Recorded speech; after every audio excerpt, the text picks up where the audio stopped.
In China, this is often the fate of children whose parents are serving time in jail.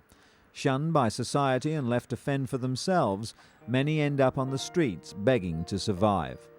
The social stigma of crime means relatives are often unwilling to care for these children, or are abusive if they do. But one female prison officer decided to help. Defying strong opposition, Zhang Shuxin set up special villages around the country for the abandoned children of prisoners. The villages survive on donations and aim to provide a safe, caring home, while psychological support is available for children who've been traumatized by their experiences. Aged 6 to 14, the children get regular meals and an education. They also have time to do things like picking fruit in nearby fields. Their lives have changed dramatically since coming to the village. There are 3 villages so far, and plans to open others throughout China to give more kids like these a safe haven and a place to call home. Terry and Laura look alike. They could be biological mother and daughter, but the 11.5-month-old is adopted.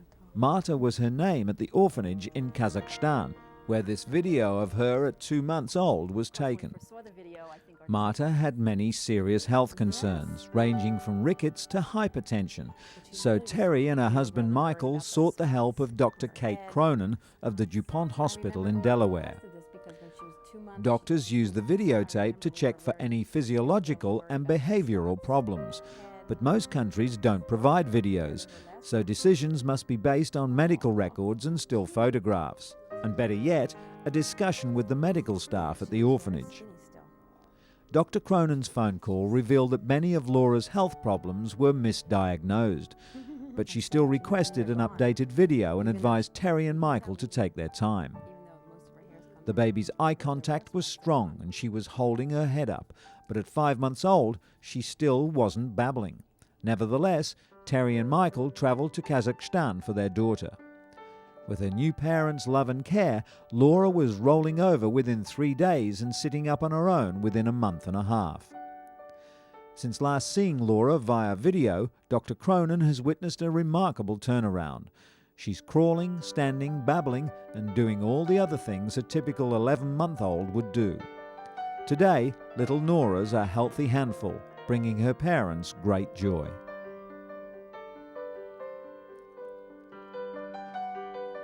In sadder news, the continuing saga of sexual abuse carried out by Catholic priests against young boys is becoming the largest sex scandal in church history. The frenzy began when Boston priest Father John Geoghegan was sentenced to 10 years on sexual abuse charges for molesting more than 130 children over 30 years. Psychiatrist Dr. Norman Rosenthal believes that damage done from sexual abuse can be lifelong because it involves violating boundaries of trust. Whether the abuse is carried out by a priest or family member, the damage is intensified because the abuse is hidden. For that reason, Rosenthal believes that it can be healthy for sexually abused people to come forward, even as adults, to confront their abusers, just as Mark Serrano did, charging he was molested by a priest beginning at age 9. To Serrano, the priest and church were one. Rosenthal outlines the physiological changes in the brain that occur after abuse in his book, The Emotional Revolution. But he's quick to point out that with the right help, it's never too late to overcome even the most painful past. In related news, the UN estimates that last year alone, almost 13 million people were on the move, among them 700,000 children being trafficked for sex. The Philippines' port of Manila sees up to 500,000 poverty-stricken women and children every year. This young woman was one of the thousands of teenagers who were drugged and sold for sex. But it's not just in Asia. In Nicaragua, this young girl is being prepared for a night's work. In Europe, Albanian children are trafficked into Greece, many sold by their parents. And in Sierra Leone, thousands of children have been abducted and raped by militia. The UN is fighting back with education like this school in India, which tries to provide schooling to the very young, hopefully to give them a chance later in life. But it's a lucrative trade, and the UN is sometimes forced to even fight the battle with governments, all too keen to turn a blind eye to this profitable form of abuse.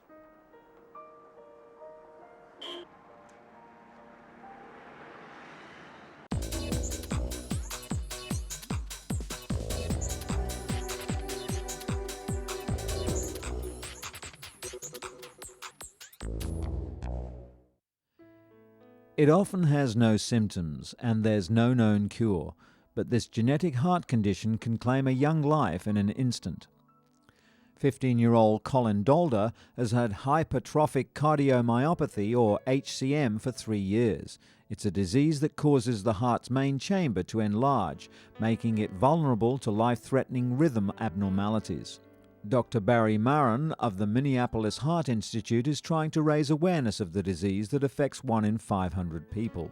He also discovered that hypertrophic cardiomyopathy is the leading cause of sudden death among young people and even among trained athletes. Only an echocardiogram can give complete pictures of the heart, showing problems that would normally be missed. While some HCM patients live normal lifespans without symptoms, the disorder can cause death or disability, especially among those who put extra strain on their hearts. Colin's mum, Connie, was shocked that not only was her son sick, but he had a relatively common disease that few people had ever heard of. In some cases, a heart transplant is the only option for HCM patients. Others can be treated with medication or implantable devices. When a heart stops, a race against time begins.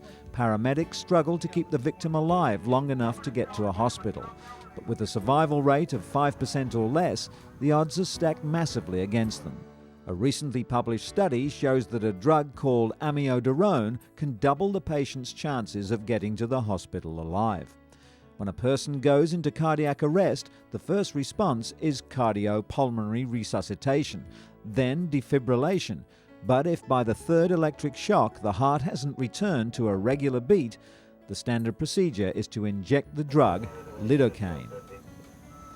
While amiodarone has more chance of getting a patient to hospital alive than lidocaine, it's harder to administer, with the paramedics having to prepare an IV on site. And even if a patient does make it to the emergency room, amiodarone doesn't raise their chances of getting out alive.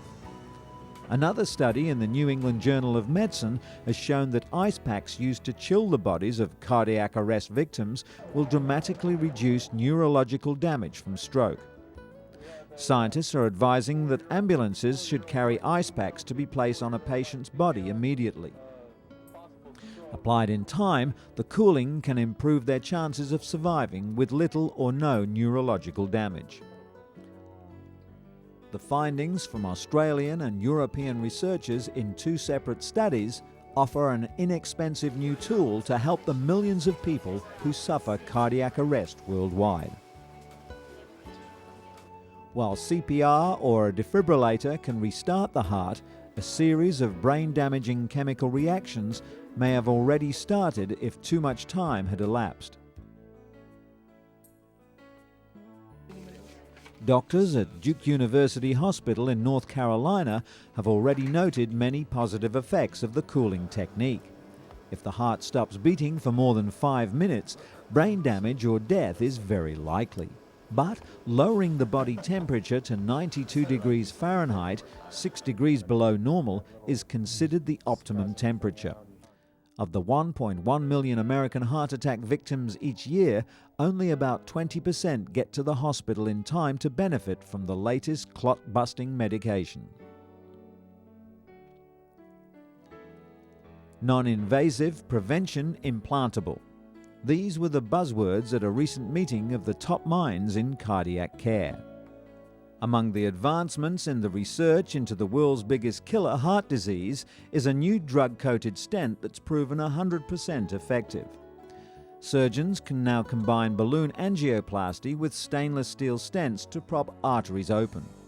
But the body builds scar tissue around the stents, causing it to reclog, a process called restenosis. The new stents stop this from occurring. The drug-coated stent is not approved by the FDA yet. Researchers are still working on ensuring that the drug coating is not rejected by the body. Another bit of high-tech help for the heart is a combination defibrillator and pacemaker in one. Research on the FDA-approved InSync shows positive results. These patients have faulty wiring in their hearts that causes abnormal rhythm. The condition is usually fatal within 5 years of diagnosis. The InSync not only regulates the heart's rhythm, it also shocks the heart if it beats irregularly. Studies showed that those with it survived longer and had a better quality of life.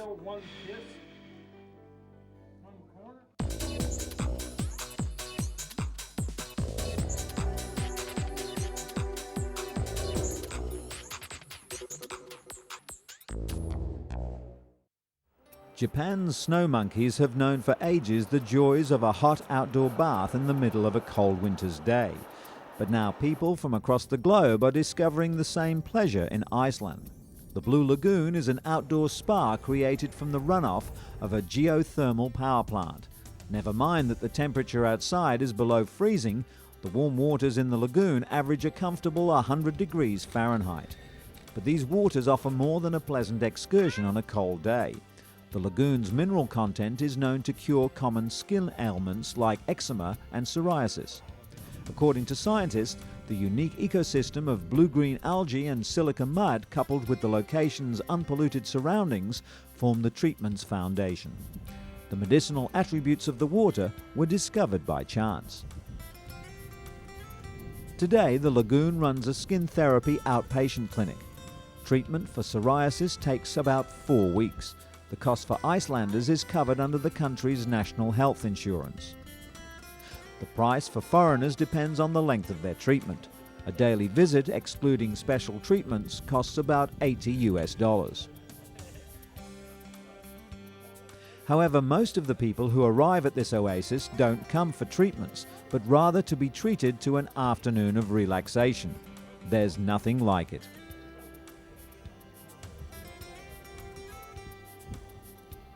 That relaxed feeling is shared by many. Last year, 315,000 people visited the lagoon, more than the entire population of Iceland. In the South Pacific, where it's grown, kava is considered the drink of the gods. The root can help people relax, de-stress, and ease pain. James Adelson has used the kava that he sells in his New York City store to deal with anxiety. But kava is coming under increasing scrutiny by regulators in the Western world, where researchers have linked the herbal remedy to over 24 cases of hepatotoxicity or sick liver condition. Several people have needed liver transplants, and one person died after using it. Dr. Roberta Lee, the medical director at the Center for Health and Healing at Beth Israel Medical Center in New York, has studied kava extensively. She believes the problems arise when it's processed into capsule or liquid form. Already Australia, the United States, Canada and some European countries are warning people about kava. Kava products have been withdrawn from many store shelves in the UK. The Swiss have banned them, and the German government is considering making them prescription only. According to Dr. Lee, this action may be slightly hasty, considering the side effects of kava are as dangerous as those from prescription anti-anxiety drugs. Locals in this small northern Nicaraguan community picked the small flat leaves from the tamarindo tree for their medicinal value. The popular remedy known as fresco de tamarindo is said to cure disorders like inflammation and digestive problems. A native to tropical Africa, the tree spread to the tropical areas of the Americas and West Indies. First, the leaves are ground into a fine pulp. Then they're steeped to release the plant's medicinal properties. After the leaves are strained, the juice is ready to drink. It can be used to treat fevers and as a gargle for sore throats too.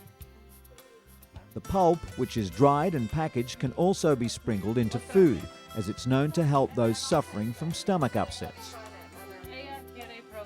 Locals swear by the medicinal properties of the tamarindo tree and say it's as effective as Western drugs, which are either unavailable or out of the financial reach of most of the residents of this small community.